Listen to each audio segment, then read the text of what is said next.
আপনার প্রত্যাশা এবং আজকে থেকে তো আনুষ্ঠানিকভাবে কাজে যোগদান করলেন, সব মিলিয়ে প্রত্যাশা কেমন হবে এবং কাজের স্পৃহা কেমন হবে, সব মিলিয়ে কোন কোন খাতে বেশি চ্যালেঞ্জ মনে করবেন, কোন বিষয়গুলো সামনে রাখবেন? আমাদের পুরো আন্দোলনেরই কিন্তু একটা মোটো ছিল যে আমরা একটা মেধাভিত্তিক বাংলাদেশ গড়তে চাই। তো আমি মনে করি যে আমাদের প্রশাসনেও যাতে সর্বোচ্চ গুরুত্বটা পায় মেধার ভিত্তিতে, যাতে এখানে যারা কাজ করছে তারা সেই সুযোগটি পায় এবং দুর্নীতির বিরুদ্ধে অবশ্যই জিরো টলারেন্স নীতি বজায় থাকবে।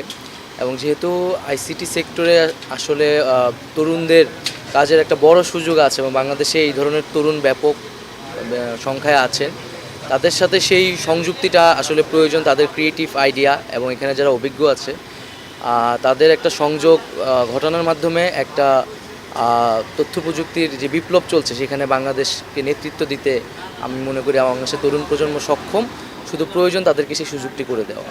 তো চ্যালেঞ্জ মনে করছেন কিনা যে এই জায়গাটাতে কাজ করতে গেলে কোনো বাধা বা চ্যালেঞ্জ?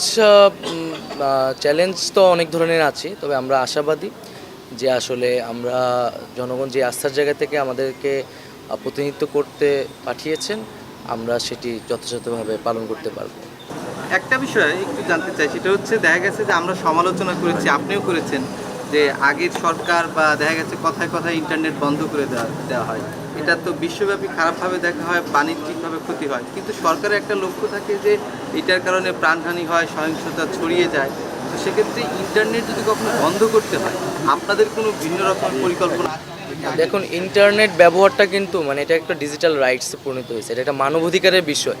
তো ইন্টারনেট বন্ধ বলেন বা সেটাকে সীমিত পর্যায়ে নিয়ে আসা, এই মানবাধিকার বিষয়টাকে মাথায় রেখেই করতে হবে, যাতে কারো মানবাধিকার লঙ্ঘিত না হয় এবং তথ্যের অবাধ প্রবাহ থাকে, যাতে সাংবাদিক সহ শুরু করে সবাই সেই সত্যটি জানতে পারে।